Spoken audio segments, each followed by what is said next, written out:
Всем привет, меня зовут Сергей Нео, и вы на канале Не Ноль.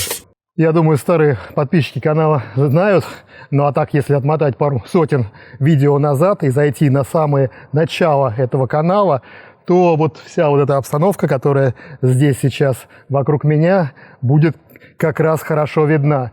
Именно здесь я начал записывать свои первые видосы о своем Эклипсе, о том, что я с ним делал. Я вешал на него обвесы, лепил какие-то там пластилиновые свои формы, перебирал коробки, делал полный привод. Здесь же это все тестировал, снимал зимой и летом.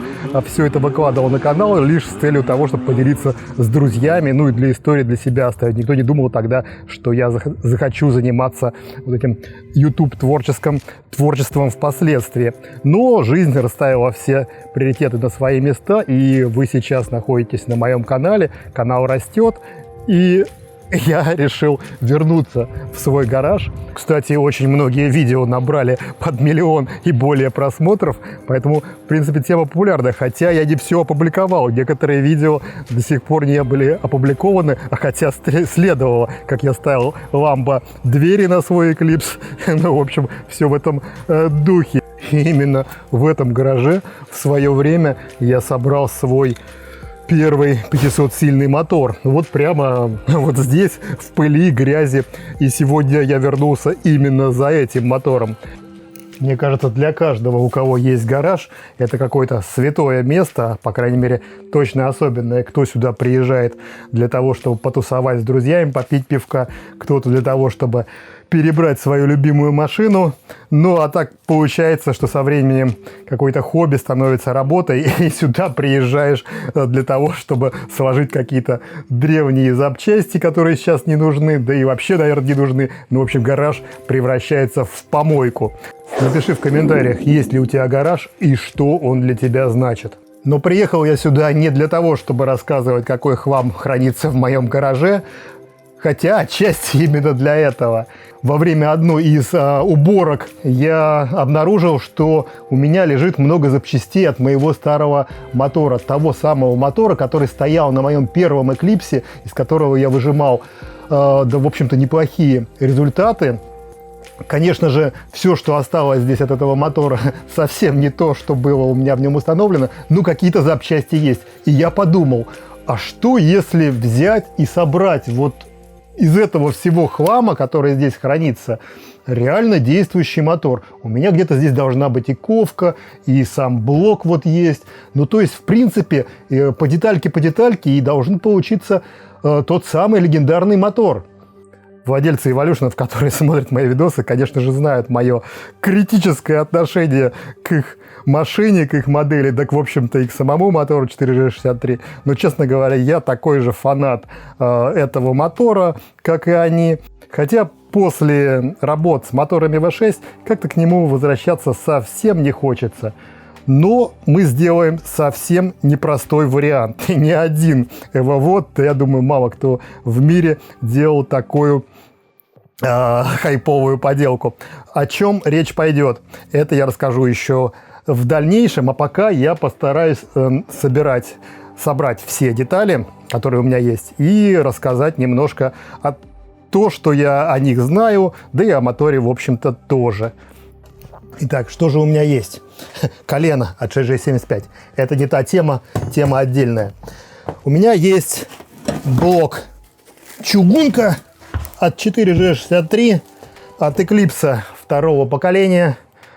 Тот самый турбовый мотор, 7-болтовый мотор. Вообще семейство Sirius моторов 4G насчитывает целый ряд моделей, начиная 61, 62, 63, 64, 65, кстати, 66-го нет, 67, 68 и 69. Из них 3 мотора дизельные, это 65, 67 и 68, а остальные все бензиновые. Но делает название этого мотора совсем не блок. Блок – это чугунка, она практически на всех поколениях одинаковая. Хотя поколения менялись, разворачивались в разные стороны, но это все мелочи, это все ГБЦ, о которой мы поговорим дальше. Что же делает этот мотор мотором 4G63? А мотором 4G63 его делает именно вот эта вот деталь. Это коленвал. И лишь коленвал рассказывает нам о том, какая геометрия будет у мотора. Это коленвал от какого-то Эвика 7, 8 или 9. Кстати, не помню, он ремонтный или номинальный, но он 7-болтовый. Когда-то в первых поколениях мотор был 6-болтовый, потом он сменил свою проточку, посадочное место под маховик или выход на бублик гидроавтомата, и стал 7-болтовым. Изменились толщины шеек. В общем-то, коленвал стал менее прочный, но выдерживает он до хренища сил, как говорит практика, хотя в целом на хорошие, очень мощные моторы ставят кованые поршни, кованые коленвалы. У меня же обычный коленвал заводской. Я думаю, это первая деталь после блока, которая будет сейчас отложена в сторону, потому что именно на нем мы построим мотор. Так, а теперь надо пробираться к более интересным коробочкам. Это внутрянка, пружинки, это что-то от ГБЦ. Не столь важные детали. Это тоже всякий хлам из ГБЦ. Еще тарелки, держатели распредвалов. В общем, тоже куча хлама, который надо брать с собой и уже разбираться в нем по мере того продвижения в сборке. Пока не принципиально, что здесь за мелочевка лежит. А вот это уже ближе к теме. Это точно. Во, это ковочка. И если не ошибаюсь, похоже на Вайсека. Но, сдается мне, при всем своем желании, ей хана. Хотя не всем. Есть и нормальные представители поршневой группы. Пальцы, поршни. Блин, 4 поршня, один запоротый. Ну, как вариант, уже что-то есть. Ковочка какая-то. Если что, подшлифуем немножко один поршенек и поставим. Хотя вон там, я вижу, ниже еще есть какая-то ковка. Самое интересное, какого это все размера. Сейчас подостаю, а потом прикину. Так. Но это мелочь тоже полезная и нужная. Датчик положения коленвала. Гидронатяжитель, ролик. Так, это тоже все в мелочь. Это то, что сейчас не сильно принципиально. Но хорошо, что оно есть. Дальше. Тоже из этой же темы ролики и всякие масляные подачи. Все тоже хорошо. И тоже в топку. Так, вот это противоотливная пластина. Но это что-то, мне кажется, от 6G мотора. Хотя не помню уже. О, крышечка от ГБЦ. До ГБЦ еще доберусь. Во, а тут еще поршни есть. И тоже похоже на ковку. Это похоже уже на CP. Ну вот. Не знаю, какого это все диаметра пока. Но вот еще есть поршни. Это вообще, кажется, косвордовские поршни. Стопудово Косворд. Да, вон там написано Косворд. Ну, какие красавцы. Но их у меня всего 3.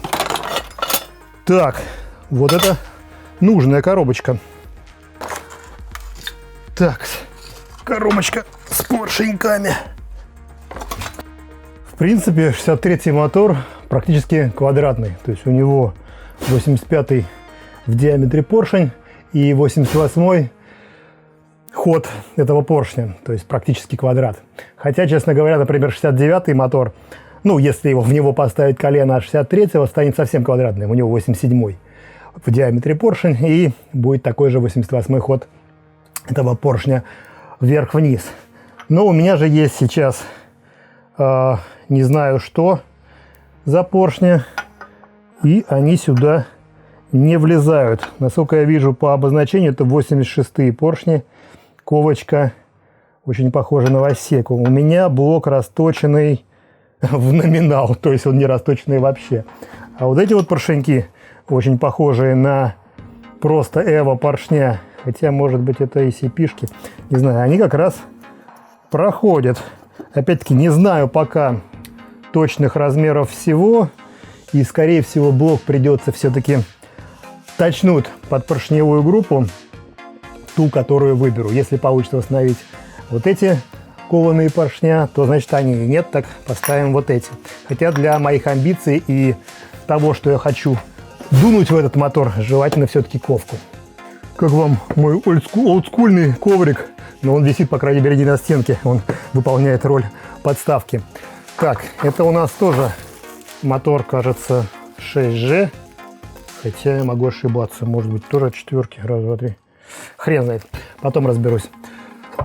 Вот эта деталь вряд ли мне пригодится в моей текущей сборке. Хотя это коллектор. Это турбоколлектор. Но турбины я покажу попозже. И притом я не ошибся во множественном числе. Это именно турбины на 4G63. Я надеюсь, что это будет хорошим поводом для того, чтобы подписаться на мой канал и подождать всего того, что с ним произойдет. Потому что это будет, я говорю, непростой мотор, совсем непростой. Так что турбоколлектор пока в топку, он мне не нужен. Ну, кстати, еще один турбоколлектор. Продаю турбоколлектора, кому нужны. Пачка. Так, важная деталь. Крышки ГБЦ. Ой, хотелось бы, конечно, верить, что все эти крышки нормальные, но, скорее всего, в каждой какой-то изъян. Где трещина, где еще чего-то. В общем, возьму все. Но крышка у меня есть еще более интересная. Так что все пригодится. Добираю. А добираюсь я, на самом деле, до вот этой коробки. Не до этой. Эта коробка полностью заполнена пружинками от ГБЦ. Это мы возьмем, нам пригодится. Эта деталь называется головка блока цилиндров. Притом, вот эта данная, та головка, которую я сейчас держу в руках, именно от Eclipse G2. У него маленькие окна, на первом поколении были более широкие окна.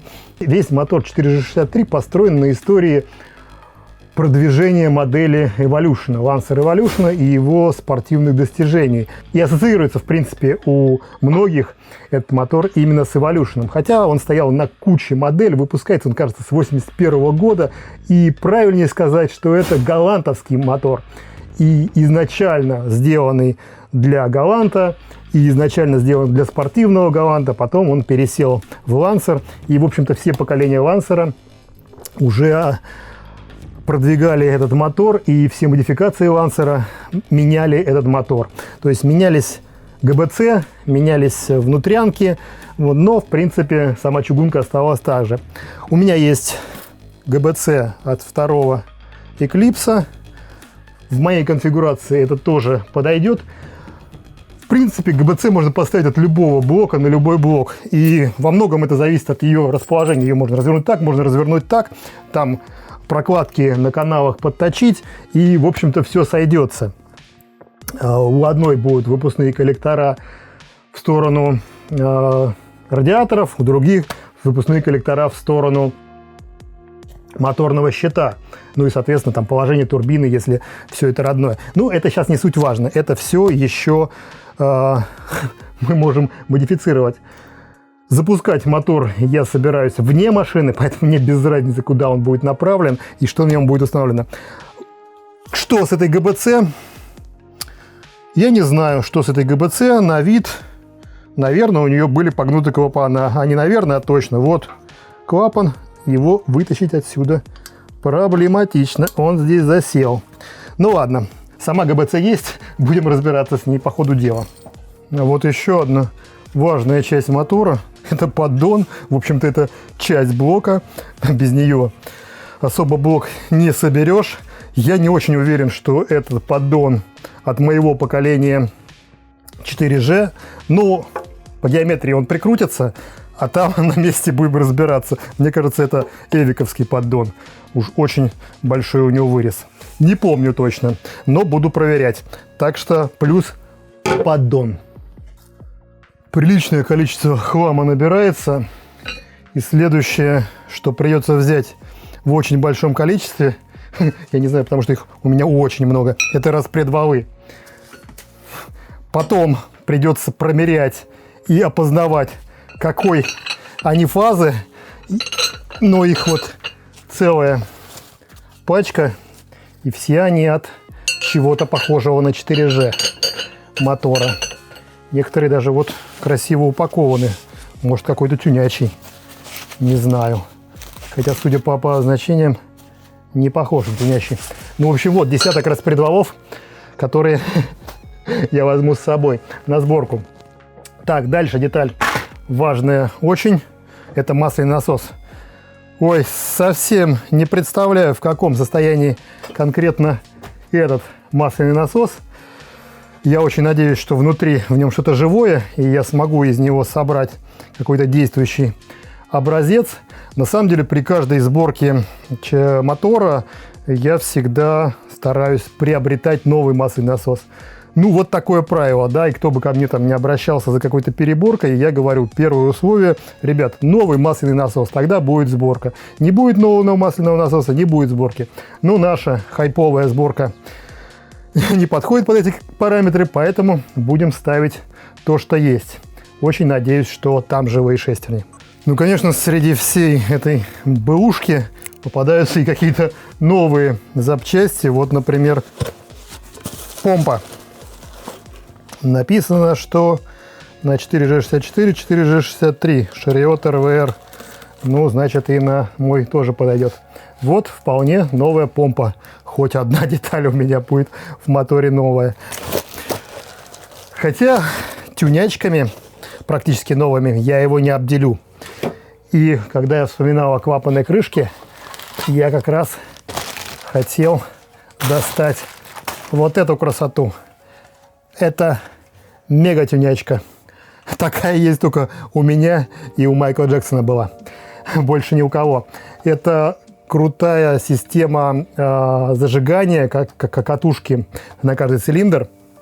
Да, сейчас в текущих моторах этим никого не удивишь, но тогда на мотор 4G63 от Eclipse там, и первых поколений Evolution такое было редкость. А вот это вообще раритетное издание этой тюнячки с полированными вот этими крышечками, сделан на заказ и практически в единственном экземпляре. Но это еще не все. К ней идет еще очень мощный 4-канальный усилитель зажигания.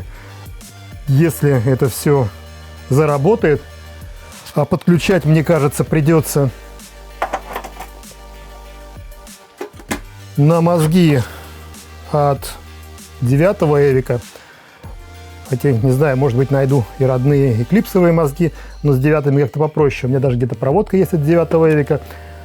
Точнее, это 9-й GTA, то есть это практически 8-й Evolution. У него стоял мотор без возвращателей. Поэтому он нам подойдет. Ну, либо на родной проводке соберусь. Мне, в принципе, пока это не столь принципиально. Что осталось? Ну, осталось, конечно, много мелочевки, которые я даже не представляю, где копать. Сейчас пороюсь, что-то позабираю. Основные моменты я нашел. По крайней мере, общее представление уже о моторе есть. Хотя нет одной важной детали. Нет шатунов. И в моторе 4G63, да как в любом моторе, шатун при повышении мощности – это самая главная деталь. Ну вот реально. Может выдержать что угодно, любые нагрузки, но вот шатун гнется первым. Шатун отрывает первым. С моими задумками шатуны, конечно, нужно искать тюнячие. Но у меня нет никаких шатунов. Даже от Эвика нет шатунов. Поэтому, если у кого-то есть на примете бэушные тюнячки или крепкий сток, хотя сток не выдержит, лучше тюнячки, напишите в комментариях.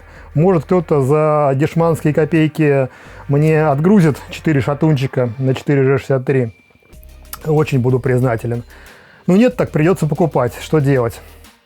Ну, так как я мотор хочу все-таки завести, то мне в его работе понадобится генератор. Хотя, честно говоря, генератор не очень важен. Ездить на машине мы не будем, да и машины пока не будет. Будет просто мотор. Но генератор прихвачу на всякий случай. Мало ли захочется запитать. Аккумулятор и без него поработает некоторое время. Но генератор какой-то есть. Даже вроде тюнячий. Потом открою, посмотрю сейчас генератор. Стартер. Есть несколько стартеров.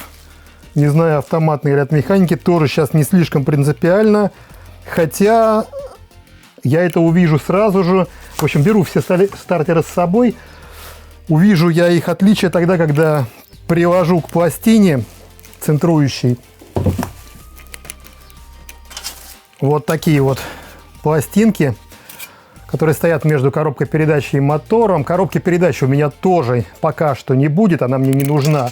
Но вот маховик придется надеть на коленвал для того, чтобы его вращать и было за что зацепляться стартеру. Кстати, вот то самое отличие. Это, правда, маховик от 7-9 Evolution, но не принципиально. Вот это маховик 6-болтовый, вот на нем 6 отверстий подкрепления, а это маховик 7-болтовый, то, которое пошло с 4-го поколения Evolution. Коленвал у меня 7-болтовый, поэтому придется взять этот маховик. Но где-то у меня еще на базе, на которую я еще вернусь, валяется тюнячий 7-болтовый маховик. Вполне возможно, поставим его. Если его не найду, то поставлю эвиковский чугунный. Также не знаю, насколько в моем творении понадобится стоковый коллектор от Eclipse G2. Вот он как раз с маленькими окошками под ГБЦ и очень маленьким окошком под дроссель. Реально в Eclipse G2 было по паспорту больше лошадей, чем в первом Eclipse, но дроссель у них меньше. Все это связано с тем, что скорость потока по меньшим трубам впуска намного больше, чем по большим трубам впуска. То есть чем шире труба, тем, соответственно, медленнее продвигается поток воздуха. Даже, в общем-то, под наддувом. Так что возьму как основу этот коллектор. Понадобится или нет, узнаем впоследствии. Ну, а сейчас важный момент. Я тут все собираю. И, конечно, в принципе, вижу, что там чего-то не хватает, этих штанов. Но много голов лучше, чем одна. Напишите в комментариях, кто заметил, что еще глобального не хватает. Потому что сейчас я, скорее всего, отсюда поеду к себе в мастерскую. Там еще у меня лежат некоторые детальки в местном разливе, на местных полочках.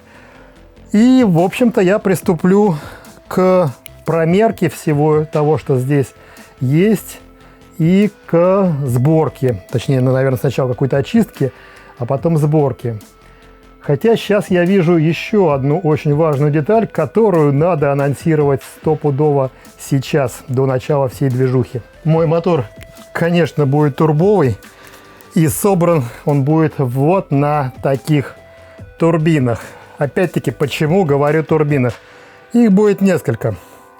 И это даже будет не Twin Turbo, не Compound Turbo, хотя про эти системы стоит тоже рассказать. Я очень надеюсь, что мой друг Никита Гиндес поможет мне в настройке этого необычного мотора. Он выдержит все издевательства. А что и как я буду строить с ним, как его буду собирать, я покажу в следующей части. Я надеюсь, что вам было интересно послушать мои бредни и россказни про известный и легендарнейший мотор 4G63. Пишите в комментариях, что бы вы хотели о нем узнать. Может быть, я знаю что-то такое, что не знаете вы, или что не написано в Википедии. В принципе, если хотите, я приглашу того же Никиту. Он фанатик эволюшенов, и он фанат этого мотора, знает его как свои 5 пальцев, расскажет все об этом. Так что пишите комментарии, ставьте лайки, дизлайки. А на этом это все. Всем удачи, всем пока. До встречи в следующей части.